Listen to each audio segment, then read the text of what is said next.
A verse-by-verse study in the book of Genesis, ESV, with Irv Risch, chapter 37.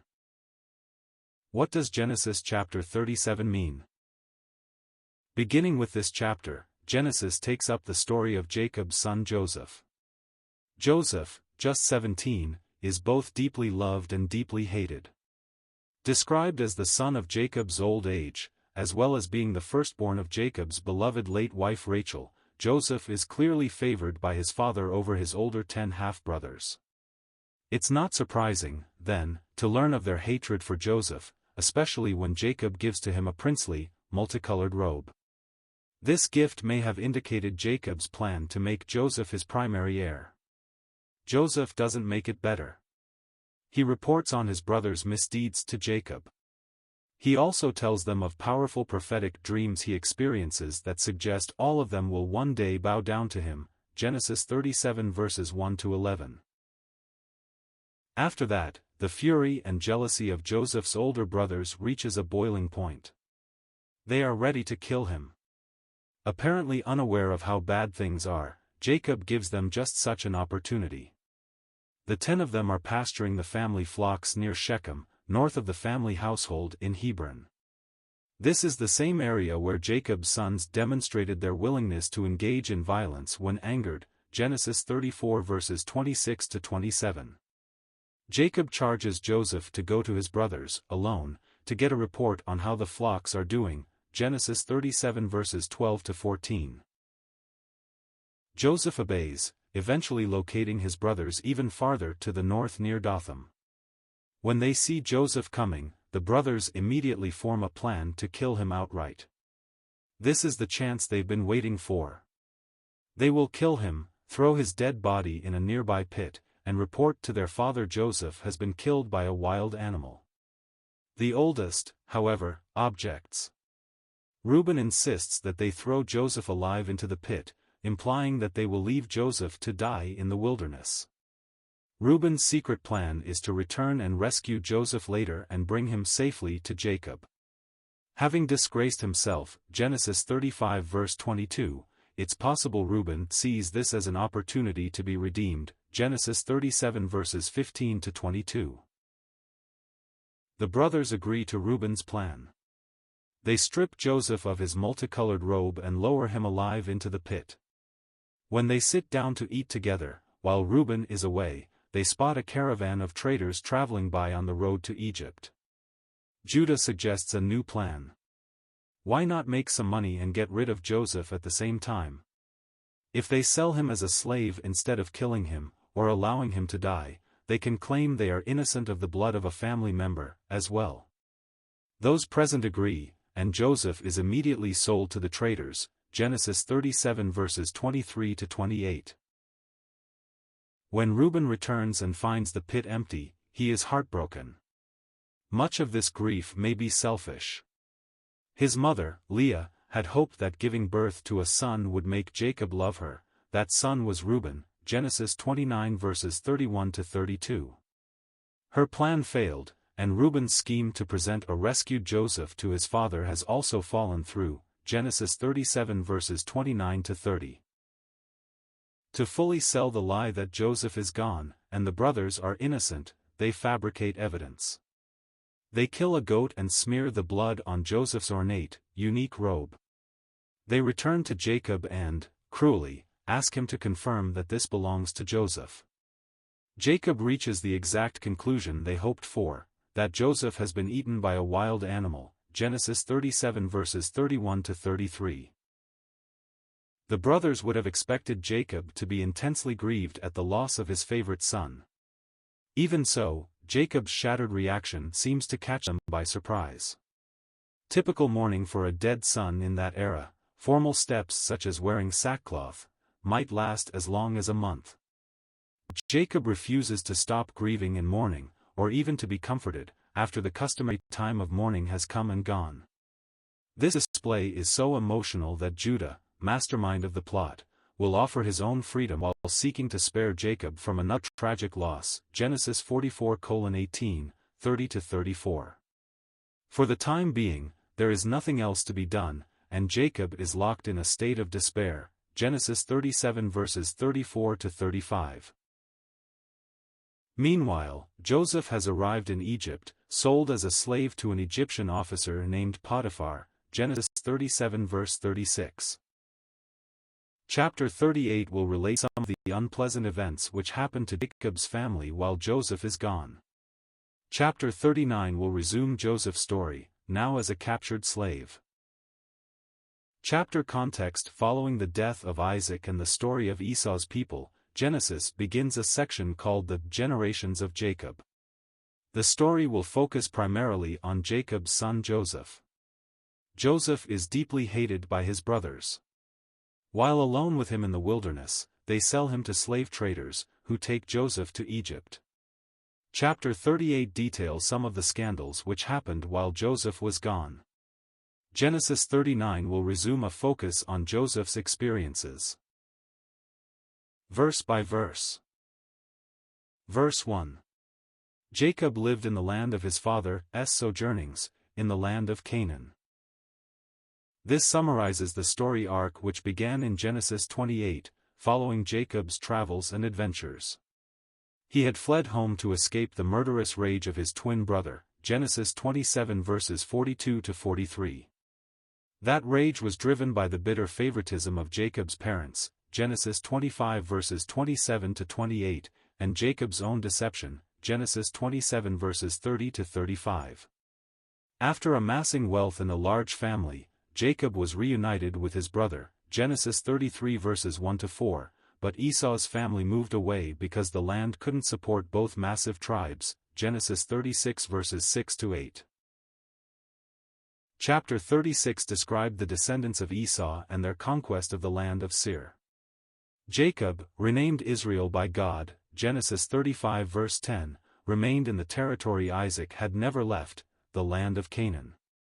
This is the land God promised to make the possession of Jacob and his descendants, Genesis 12 verses 4 to 7, 26 verses 1 to 5, 35:9, 12. Context summary: Genesis 37 verses 1 to 11 describes Jacob's love and favor for one of his sons, Joseph. The most obvious sign of this extreme partiality is an extravagant robe given to Joseph by his father. Jacob seems to have forgotten the damage done by his parents' own favoritism, Genesis 25 verses 27 to 28. He ignores or fails to recognize the jealous hatred brewing among his other sons. The situation festers until the brothers can't say a kind word to Joseph.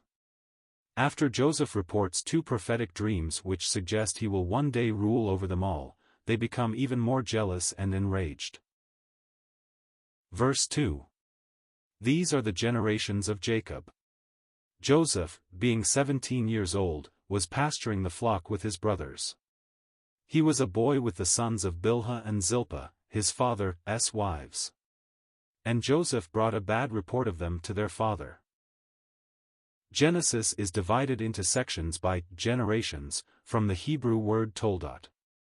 Each of these segments focuses on an important descendant of a certain patriarch. Prior sections were associated with names such as Adam, Genesis 5 verse 1, Noah, Genesis 6 verse 9, Terah, Genesis 11 verse 27, and Isaac, Genesis 25 verse 19. The section titled The Generations of Isaac focused primarily on Jacob's story and ended with Isaac's death at the conclusion of Genesis 35. Genesis 36 briefly described the generations of Esau. Now begins a new section, the Generations Jacob, focusing primarily on Jacob's son Joseph born to him by his beloved late wife Rachel, Genesis 30 verses 22 to 24. Joseph and his brothers were separated by bitterness and jealousy, Genesis 37 verses 4 and 8, 11. This one-sided sibling rivalry was grounded in extreme favoritism. Jacob, their father, deeply loved Joseph's mother Rachel, Genesis 29 verses 30 to 31, while regarding Leah and his two slave wives with much less care.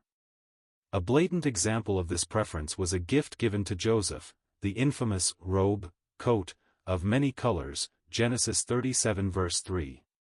Jacob's parents engaged in favoritism between their twin sons, Genesis 25 verses 27 to 28, and Jacob has apparently not learned from their mistakes. After working to pasture the flock with his half-brothers, Genesis 35 verses 25 to 26, Joseph brought a bad report about them to his father. The nature of the report is not given.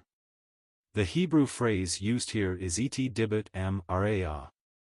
Sometimes a bad report can mean a smear. When dibit is used elsewhere in Genesis, it's associated with something misleading, Numbers 13:32, 14:36, 37, or slanderous, Proverbs 10 verse 18, Ezekiel 36 verse 3. Raa is broad, but can imply something hurtful, miserable, disagreeable, or even wicked. This unquestionably means the message made Joseph's brothers look bad. What's less clear is whether it was truthful. This raises two possibilities. The first is consistent with the character seen throughout Joseph's life, that he honestly reported his brothers' severe misconduct. It's possible they were doing something so heinous that Joseph felt he had no choice but to tell his father. The second option is possible, but less likely, that Joseph exaggerated or invented criticism of his brothers when speaking to Jacob. We're not explicitly told that Joseph felt angst towards his older brothers as they did for him. Nor does Scripture explicitly say Joseph did something immoral. However, his actions in this passage are consistently naive, Genesis 37 verses 5 and 9. Regardless of the exact nature of his bad report, it would have deepened the wedge between Jacob and his brothers. Verse 3.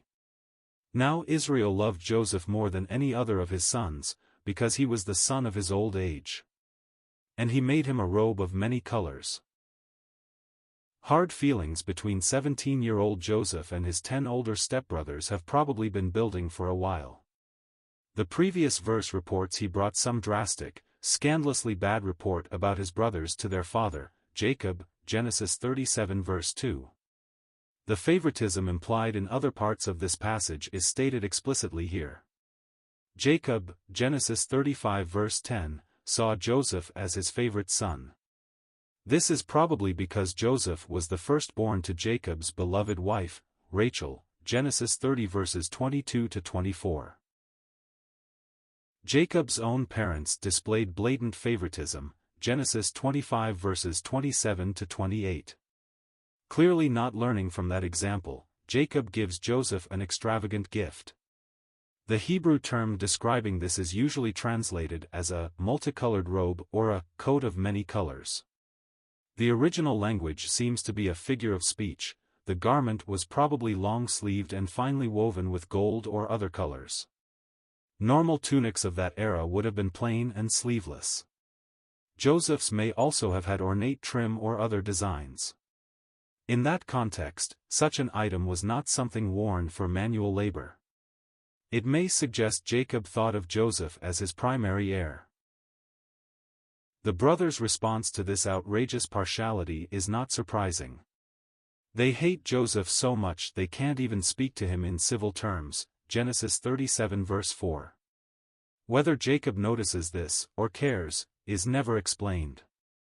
When Jacob's naivety leads him to describe dreams that further elevate him, Genesis 37 verses 5 and 9, bitterness will become bloodthirst, Genesis 37 verses 18 and 28. Verse 4. But when his brothers saw that their father loved him more than all his brothers, they hated him and could not speak peacefully to him. Joseph's 10 half-brothers responded to their father's open and obvious favoritism for him, Genesis 37 verse 3, with hatred. That's not surprising. Jacob's own childhood was marked by the favoritism of his parents, Genesis 25 verses 27 to 28. His mother Rebekah openly preferred him, his father Isaac preferred Esau. The resulting conflict and manipulations, Genesis 27 verses 30 to 35, led to Jacob's separation from his parents and brother for many years, Genesis 27 verses 42 to 43. Amazingly, Jacob is following in his parents' footsteps. His love for Joseph, his son by his late and most loved wife Rachel, Genesis 30 verses 22 to 24, is blatant and grieves his other sons. Joseph's interactions in this early phase of his life are, at least, naive, Genesis 37 verses 2 and 5, 9, and did not help his relationship with his brothers. Still, it was Jacob's obvious, even oblivious, favoritism for Joseph that caused the other sons to turn on him. Their fury was so great they could not even muster a kind or peaceful word for him. Their resentment should have been easy to see. Scripture gives us no indication as to whether Jacob notices, or cares, about this tension. Verse 5. Now Joseph had a dream, and when he told it to his brothers they hated him even more. Joseph's life will be greatly shaped by prophetic dreams and their interpretations, Genesis 40 verse 8, 41:15-16.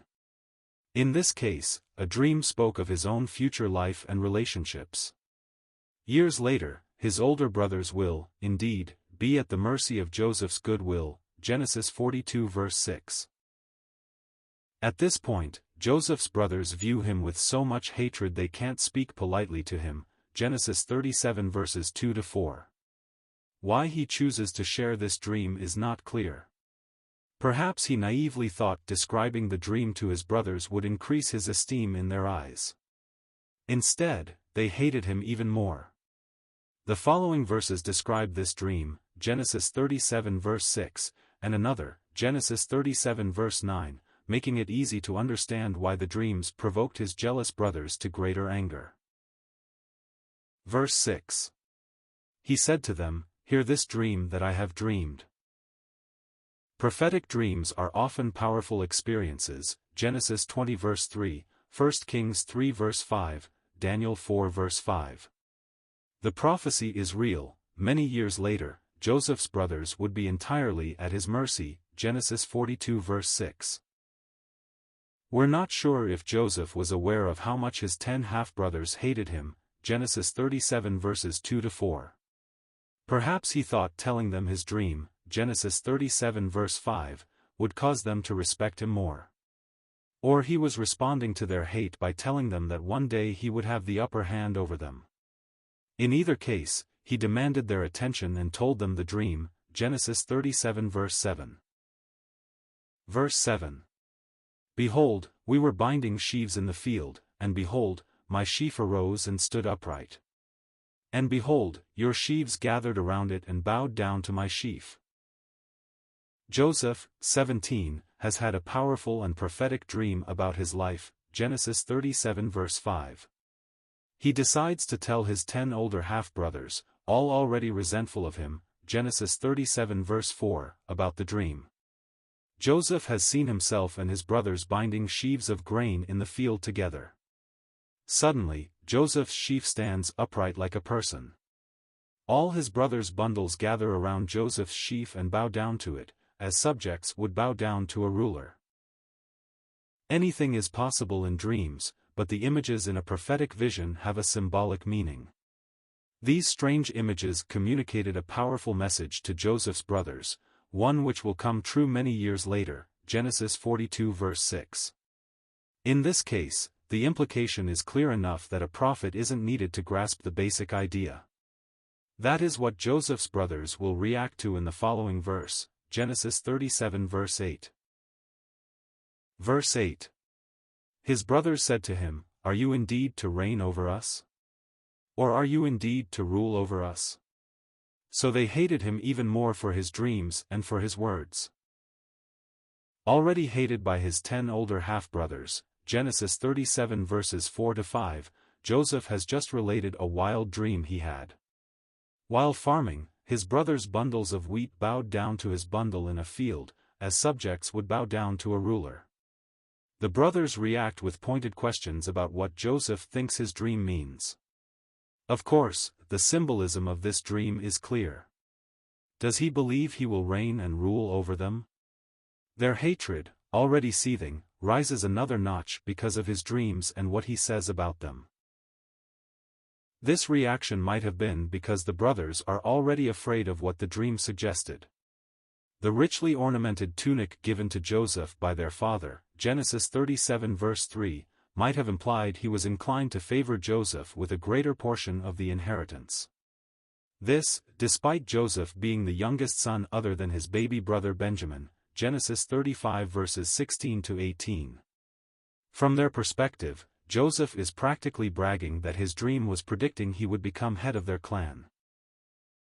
While this is not exactly how the prophecy will be fulfilled, there will come a time when Joseph's brothers will all bow before him in submission, Genesis 42 verse 6.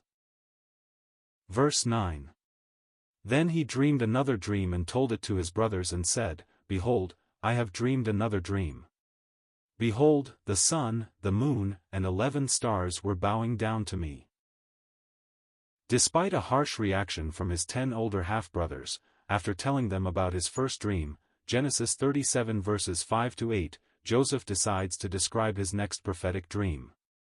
In this one, he has seen the sun, moon, and 11 stars bowing down to him.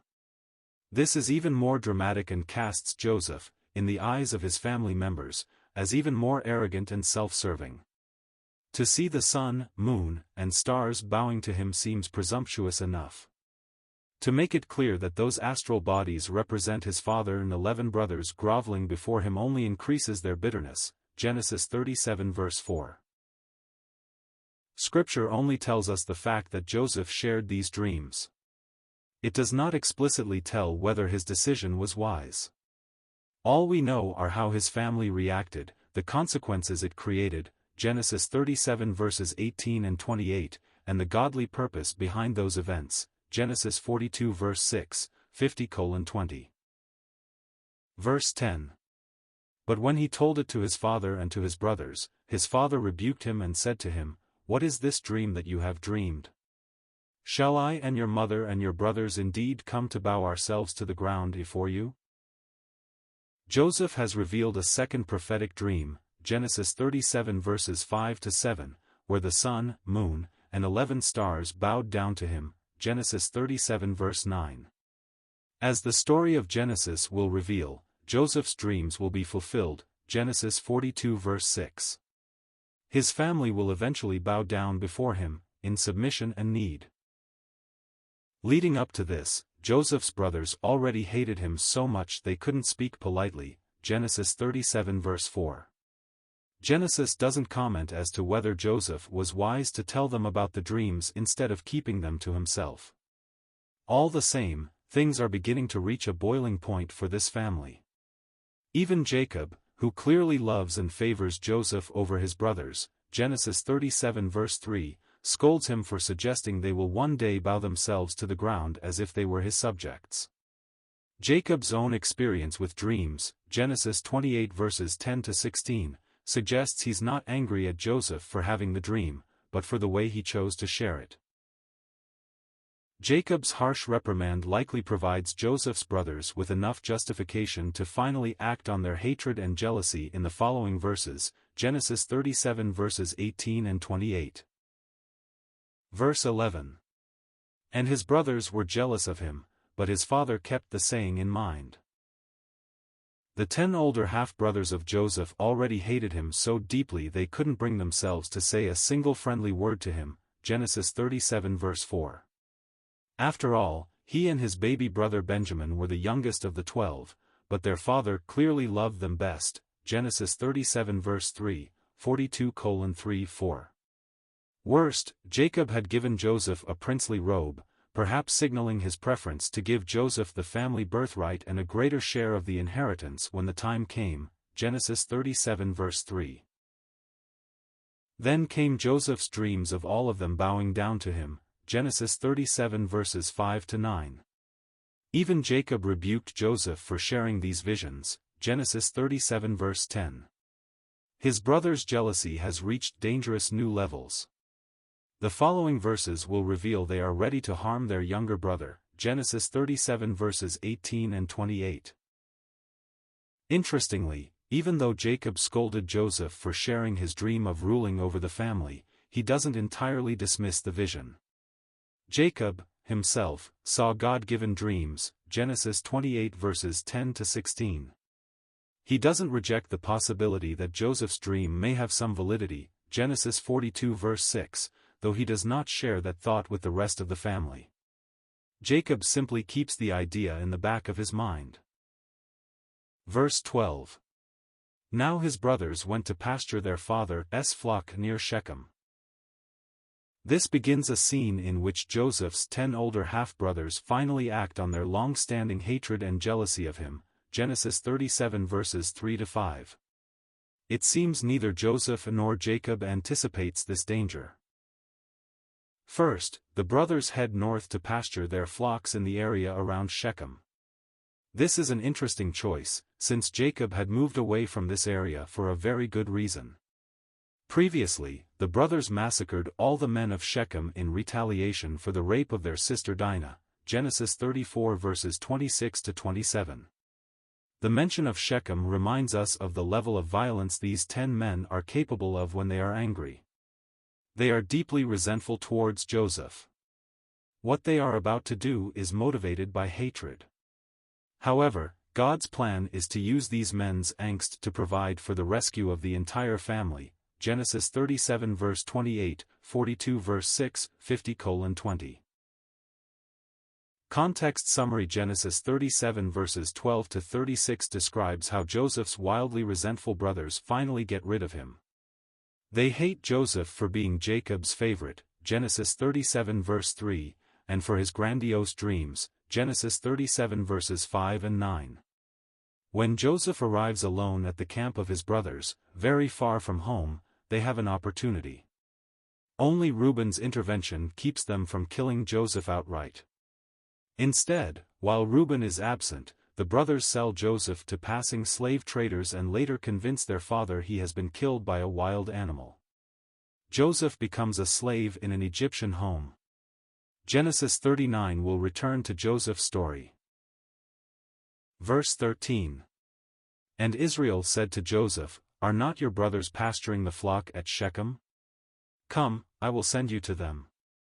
And he said to him, Here I am.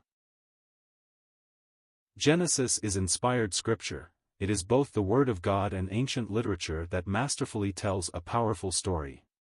We have already seen that Joseph's 10 brothers are furiously jealous of him, Genesis 37 verses 3-5.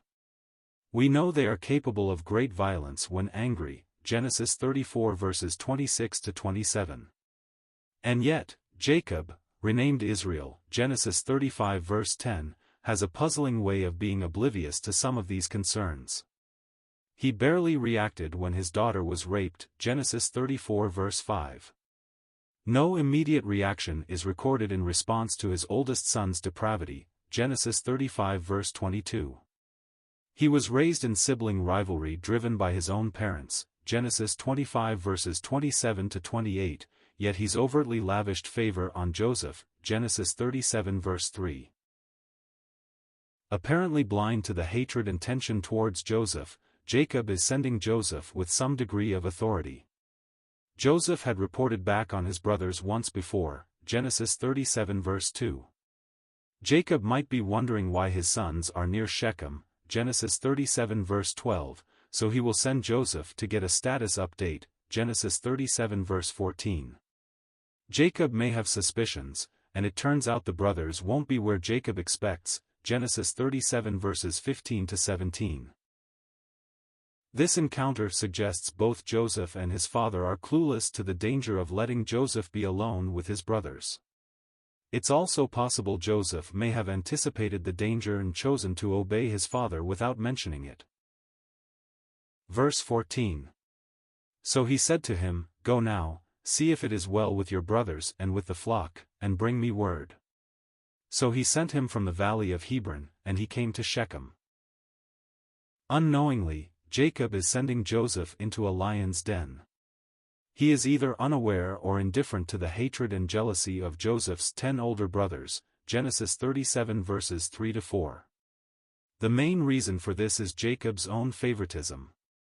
Joseph's grandiose dreams, Genesis 37:5, 9-10, and willingness to bring bad news about them to their father, Genesis 37 verse 2, have made things even worse. Neither Jacob nor Joseph indicate they know the brothers' simmering hatred has reached a boiling point. Jacob instructs Joseph to travel, alone, from their home in the valley of Hebron north to where the flocks are being pastured near Shechem, Genesis 37 verse 12. If Joseph knows his brothers are dangerous, he does not mention it to Jacob. Joseph arrives in the area with the mission of collecting a report on the status of the flocks from his brothers and returning to their father. Jacob's reason for sending Joseph might be a well-justified suspicion. The brothers are not where they were expected to be, Genesis 37 verses 15 to 17. Joseph will find them, but he won't make it back home, Genesis 37 verse 28. Verse 15. And a man found him wandering in the fields. And the man asked him, "What are you seeking?" Joseph doesn't seem to know the danger he is in, but as readers we are fully aware. The tension keeps ratcheting up. Overt favoritism, Genesis 37 verses 3 to 4, Joseph's reports on his brothers, Genesis 37 verse 2, and his audacious dreams, Genesis 37 verses 5 and 9, have enraged his older brothers. He has arrived in Shechem, Genesis 37 verse 12, sent by his father. His purpose is to gather a report on the flocks from his brothers, Genesis 37 verses 13 to 14. He is alone and isolated. Surprisingly, though, he can't find his brothers. This hints at a possible reason for Jacob sending Joseph to check on the flocks. A stranger from the area finds the 17-year-old wandering in the fields and asks what he is looking for. Verse 16. "I am seeking my brothers," he said. "Tell me, please, where they are pasturing the flock." Jacob sent Joseph to Shechem to gather a report on the flocks from his brothers, Genesis 37 verses 12 to 14. It might have been suspicion which motivated Jacob, since Joseph arrives to find they are not in the expected location. Instead, he finds himself wandering the fields looking for the family. A stranger noticed the lost-looking 17-year-old and asked what he is searching for. Now Joseph asks where his brothers have gone. The following verse reveals they have moved the flocks to Dothan, even farther from home, Genesis 37 verse 17. By the time Joseph finds them, he will truly be isolated from any protection his father might have provided. Joseph's furious and jealous older brothers are stung by Jacob's favoritism, Genesis 37 verses 3 to 5, and Joseph's dreams, Genesis 37 verses 5 and 9. Catching their hated sibling far from home is an opportunity they won't pass up, Genesis 37 verses 18 and 28. Verse 17. And the man said, "They have gone away, for I heard them say, 'Let us go to Dothan.'" So Joseph went after his brothers and found them at Dothan. Near the city of Shechem, a stranger finds Joseph, 17, wandering around in search of his older brothers, Genesis 37 verses 12 to 16. His brothers have taken their family flocks even further north, near the town of Dothan. Joseph was sent by his father Jacob to gather a report on the condition of the flocks. That the brothers are not where Jacob expected them to be hints that he might be sending Joseph out of justified suspicion, Genesis 37 verse 2. Joseph gives no indication he knows how angry his brothers are with him, Genesis 37 verses 3 to 5, or what they are willing to do to be rid of him, Genesis 37 verses 18 and 28. Verse 18. They saw him from afar, and before he came near to them they conspired against him to kill him. Sent by his father Jacob, Joseph has traveled well north of home to find his 10 older brothers and the family flocks. This chapter has repeatedly revealed that Joseph's brothers hate him. This is driven mostly by their father's favoritism, Genesis 37 verses 3 to 5. It's also bitterness towards Joseph, Genesis 37 verse 2, and offense at the nature of his dreams, Genesis 37 verses 5 and 9. Jacob seems entirely clueless about the depth of their hate, otherwise he would not have sent Joseph into such a vulnerable state.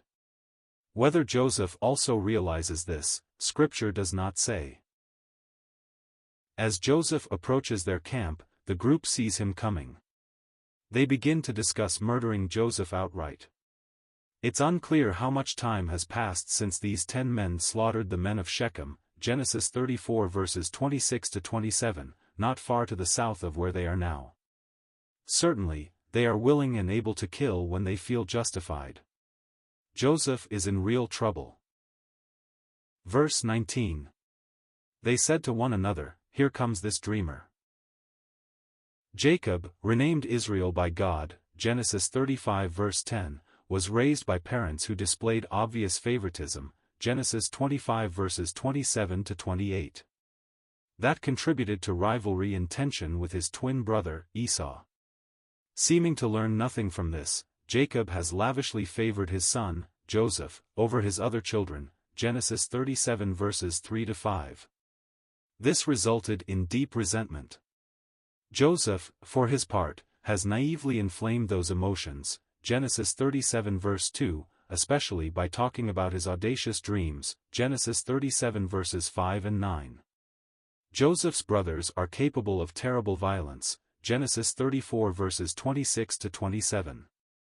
And yet, Jacob has sent Joseph far from the safety of home to bring back a report on these men, Genesis 37 verses 12 to 17. As Joseph approaches his brother's camp, they are plotting to murder him in cold blood, Genesis 37 verse 18. Sarcastically, they refer to him as a dreamer, referring to Joseph's self-reported dreams about ruling over all of them. They have hated him for some time because of his dreams and because of their father's clear preference for him. Now they are ready to act on that hatred. Verse 20. Come now, let us kill him and throw him into one of the pits. Then we will say that a fierce animal has devoured him, and we will see what will become of his dreams. As Joseph approaches their camp, his 10 older brothers are plotting to murder him in cold blood, Genesis 37 verse 18. They mock him to each other, referring to Joseph's self-reported dreams about ruling over them all, Genesis 37 verses 5 and 9, 19. Their hate is mostly inspired by their father's blatant favoritism, Genesis 37 verses 3 to 5. Joseph is far from the safety of home, and the opportunity is ripe for an act of revenge, Genesis 37 verses 12 to 17. As Joseph draws nearer, the brothers lay out a plan. They scheme to kill Joseph and throw his body into a hole in the ground. The Hebrew word bor is used generically to describe a pit, but it can also refer to a dungeon.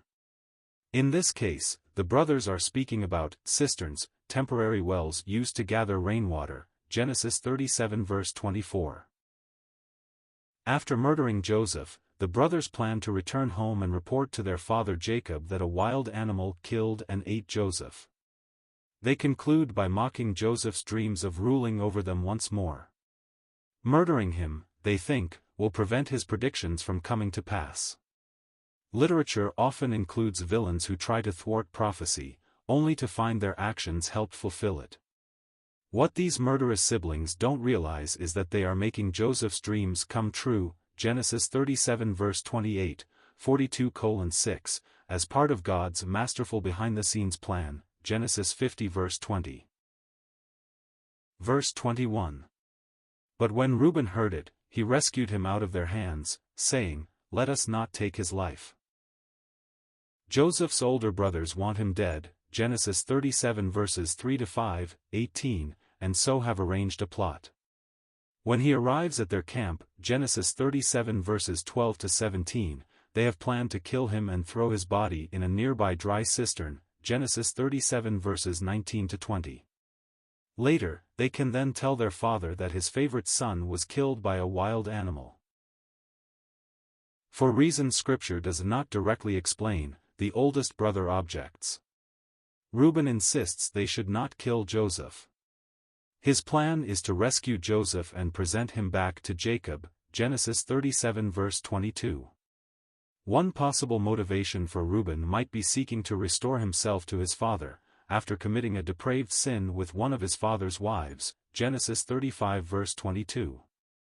This would also be an ironic echo of his own birth, where his mother Leah hoped that bearing Jacob a son would make him love her, Genesis 29 verses 31 to 32.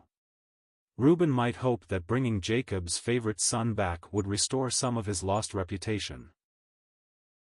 Verse 22.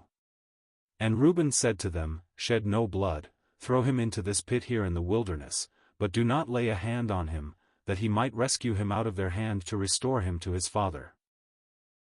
The oldest of Joseph's 10 brothers is attempting to save Joseph's life from their murderous rage.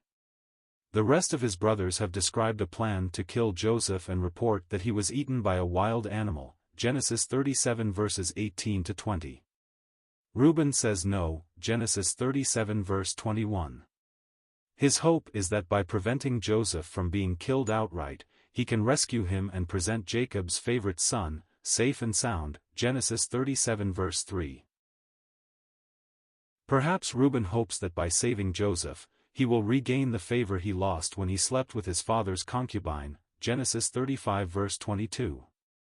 This would be a poignant echo of his mother's own hopes. Leah had dreamed that by bearing a son to Jacob, she would be loved, Genesis 29 verses 31 to 32. Or maybe he just wants to do the right thing. In either case, Reuben urges his brothers to throw Joseph into a dry cistern, Genesis 37 verse 24, without hurting him. His brothers likely believe he is suggesting they leave Joseph in the pit to die in the wilderness. In that way, they can deceptively claim they did not kill Joseph. Reuben's real plan is to come back and free Joseph, to return him to their father. Verse 23. So when Joseph came to his brothers, they stripped him of his robe, the robe of many colors that he wore. Finally, Joseph reaches his brothers. They have seen him coming and have been debating how to get rid of him once and for all, Genesis 37 verses 12 to 20.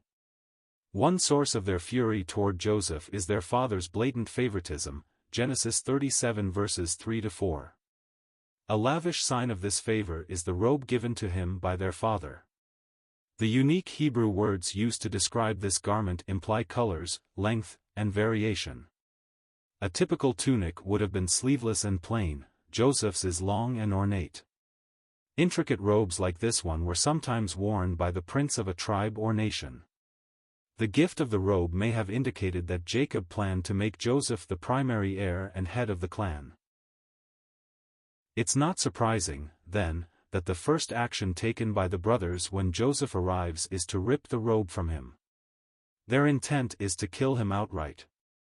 The oldest, Reuben, appeared to suggest they simply leave him to die in a dry well, Genesis 37 verses 21 to 22. In truth, he plans to sneak Joseph out to return him to their father. Verse 24. And they took him and threw him into a pit. The pit was empty, there was no water in it. Apparently, Reuben's influence as the oldest carried weight with his brothers. They had planned to kill Joseph outright, Genesis 37 verse 18. Reuben had urged them to simply throw their younger brother, just 17, into a nearby pit without harming him. The idea the other brothers took from that was to leave Joseph in the pit to die in the wilderness. This would have allowed them a perverse, and dishonest, claim that they didn't kill their brother, and that his fate was not their responsibility. In reality, Reuben planned to return to get Joseph out and return him safely to Jacob, Genesis 37 verses 21 to 22. The pit in question was a cistern used for holding water, but it was dry. This made it a perfect place to stash Joseph for as long as they needed to. The same Hebrew term used to describe a pit or cistern is also used to depict a dungeon. Joseph is being tossed into a hole in the ground. Verse 25. Then they sat down to eat. And looking up they saw a caravan of Ishmaelites coming from Gilead, with their camels bearing gum, balm, and myrrh, on their way to carry it down to Egypt. Joseph's older brothers have just ripped off his multicolored robe, Genesis 37 verses 3 to 4, a sign of their father's outrageous favoritism. Their initial plan seems to be to throw him into a dry cistern, Genesis 37 verse 24, and leave him there to die. After ambushing their younger brother and throwing him into a hole, the men then sit down to a meal. Aside from Reuben, Genesis 37 verses 18 to 22, Joseph's brothers are portrayed as being intensely cold-hearted toward him. They clearly and truly despise Joseph. At some point in the meal, they see a caravan approaching from the north. Dothan, where they were camped, is near a common trade route to Egypt. This was a caravan of merchants coming from Gilead and carrying a variety of goods to sell and trade. These traders were carrying various kinds of valuable multi-purpose gums, also referred to as spices, balm, and myrrh, made from plants in the region. Seeing a passing caravan will give Joseph's brothers another idea about how to dispose of him, Genesis 37 verses 26 to 27. Later, these travelers will be described as Midianites. True Ishmaelites were descendants of Abraham by Hagar, Genesis 25 verse 12, while Midianites came from Abraham by his concubine Keturah, Genesis 25 verses 1 to 2. However, by this time, it seems the word Ishmaelites had come to be a general description of any of the nomadic tribes in the region. Thus, at this time, Midianites were spoken of as one of several Ishmaelite peoples. Verse 26. Then Judah said to his brothers, "What profit is it if we kill our brother and conceal his blood?" Joseph, Genesis 37 verses 3 to 4, is trapped in a pit nearby, Genesis 37 verse 24, having escaped being murdered only by the intervention of his oldest brother Reuben, Genesis 37 verses 18 to 22. Reuben planned to come back and rescue Joseph later. Now another of Joseph's brothers sees an opportunity to not only get rid of Joseph, but to make money doing so. Nomadic traders are passing along on their way to Egypt, Genesis 37 verse 25. Judah starts out by asking what gain is had from killing Joseph and covering it up. Revenge was their first impulse, but Judah notices an opportunity for both vengeance and profit. In the following verse, he will suggest an alternative to murder, Genesis 37 verse 27. Reuben's plan to rescue Joseph will fail, and it would seem he is not aware of the new plot proposed by Judah, Genesis 37 verse 29. Verse 27. Come, let us sell him to the Ishmaelites, and let not our hand be upon him, for he is our brother, our own flesh. And his brothers listened to him. Joseph's brothers had planned to kill him. The oldest, Reuben, argued against it, urging them to throw him alive into a nearby pit. The intent for most of the brothers seems to have been leaving Joseph to die in the wilderness without killing him themselves. Reuben, however, planned to come back and free him, Genesis 37 verses 12 to 24. Now, however, Judah comes up with another idea: sell Joseph as a slave to the traders passing on their way to Egypt, Genesis 37 verses 25 to 26. He argues this has as double benefit. First, they would gain a profit on the sale of their hated younger brother, Genesis 37 verses 3 to 4. Also, they would avoid the blood guilt of killing their own family member either directly or indirectly. It's unlikely Judah means to spare Joseph out of any sense of guilt. He is not avoiding murder for any sense of morality, this is simply the option providing less risk and more benefit. His brothers agree to sell Joseph to the Ishmaelites. A notable exception is Reuben, who is apparently not present for this exchange. Even if he is, he will not be able to rescue Joseph in time, Genesis 37 verse 29. Verse 28. Then Midianite traders passed by. And they drew Joseph up and lifted him out of the pit, and sold him to the Ishmaelites for 20 shekels of silver. They took Joseph to Egypt. Except for Reuben, who was not present, Genesis 37 verse 22, Joseph's older brothers have agreed to sell him as a slave to the Ishmaelites, Genesis 25 verses 23 to 27. In this verse, the specific group passing by are referred to Midianite traders. Scholars suggest that by this point in history, nomadic tribes in the region were referred to as Ishmaelites, whether they were specifically descended from Hagar's son, Genesis 25 verse 12, or not. This group of nomads were Midianites, descended from Abraham's concubine Keturah, Genesis 25 verses 1-2. Joseph is lifted out the pit and handed over to the traders in exchange for 20 shekels of silver. Apparently, this was the going rate for a teenage slave at the time. Joseph's brothers profited from his sale. They assume they have seen the last of Joseph as he is hauled away to Egypt. Instead, God will use their cold-hearted actions to bring Joseph's dreams to reality in the most unexpected of ways. Genesis 42 verse 6, 50:20. Verse 29. When Reuben returned to the pit and saw that Joseph was not in the pit, he tore his clothes. After securing Joseph in the pit, Reuben seems not to have stayed to eat with his brothers. Genesis 37 verses 18-25.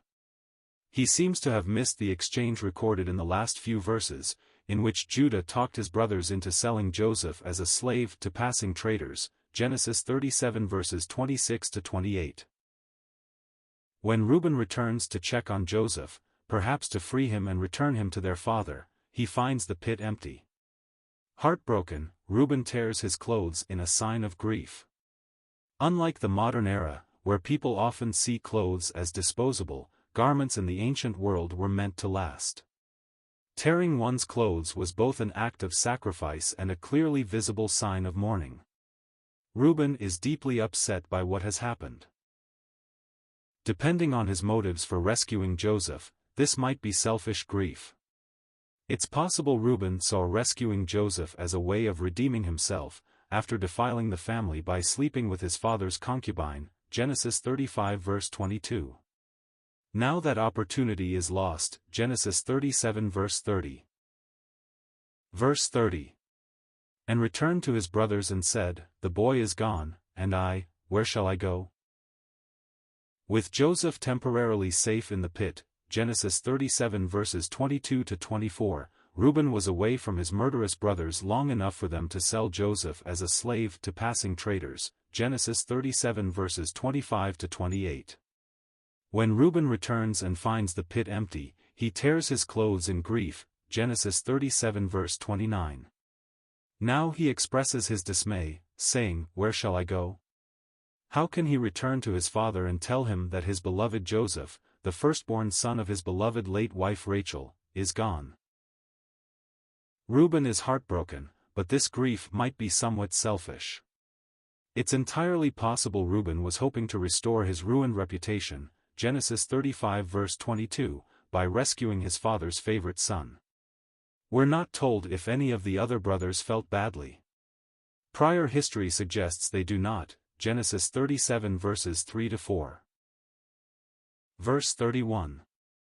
Then they took Joseph's robe and slaughtered a goat and dipped the robe in the blood.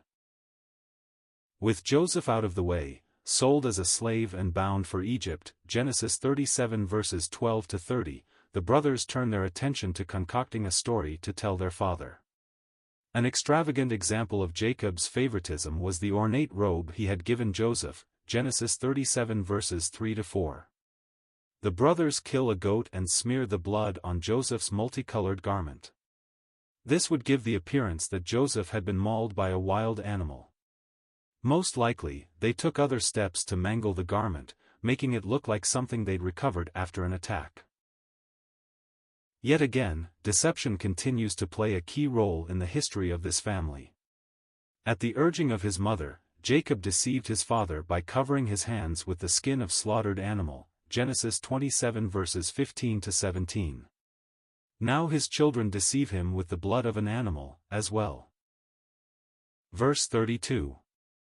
And they sent the robe of many colors and brought it to their father and said, This we have found, please identify whether it is your son's robe or not. To cover up selling their brother Joseph to slave traders, Genesis 37 verses 18-30, Joseph's older brothers have stained his ornate coat, Genesis 37 verses 3-4, in goat's blood to simulate an attack from a wild animal.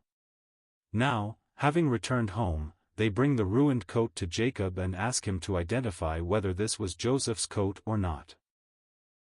Of course, they know the answer. There is no question whose robe this is, and that Jacob will recognize it. The question is deeply cruel. For their scheme to hold up, they need Jacob to believe with certainty that Joseph is truly dead. They pose the identification of the robe as a question only he can answer, as if they were unsure. As one might expect, Jacob will not take the news well, Genesis 37 verses 33 to 35. In a poignant twist, Jacob's shattered reaction to this news will influence Judah, mastermind of the plot, to avoid grieving his father again. Years later, he will offer himself as collateral to protect another of Jacob's sons by Rachel, Genesis 44:18, 30 to 34. Verse 33. And he identified it and said, "It is my son's robe. A fierce animal has devoured him." Joseph is without doubt torn to pieces. Jacob's 10 oldest sons have returned with their flocks from the north, Genesis 37 verse 12. Joseph has not, Genesis 37 verses 18 to 30. Instead, the brothers bring Joseph's blood-covered robe, the one specially given to him by Jacob, Genesis 37 verses 3 to 4. Of course, this is a trick meant to disguise their own betrayal, Genesis 37 verses 31 to 32. They cruelly ask their father to identify it. Jacob affirms that the robe is Joseph's. He reaches exactly the conclusion they were hoping he would, that a wild animal has eaten Joseph. It's a skillful lie that requires no telling. Jacob is convinced that his favorite son, the firstborn of his beloved late wife Rachel, Genesis 30 verses 22 to 24, has died at 17. His grieving will be intense, and, so it seems, permanent, Genesis 37 verses 34 to 35. The depths of Jacob's pain are such that the mastermind of this plot, Judah, will one day offer himself as a substitute for his brother, Benjamin, to keep his father from another such experience, Genesis 44:18, 30 to 34. Verse 34. Then Jacob tore his garments and put sackcloth on his loins and mourned for his son many days. Jacob's deceitful sons have convinced him that his beloved Joseph is dead, killed by a wild animal, Genesis 37 verses 31 to 33. As they must have anticipated, Jacob takes the news very badly. Joseph was the firstborn of his dear wife, Rachel, Genesis 30 verses 22 to 24, and Jacob's clear favorite, Genesis 37 verses 3 to 4. His heart is fully broken. Mourning for the dead often included the tearing of clothing and wearing of sackcloth. Formal mourning for a child may have lasted a week or even a month.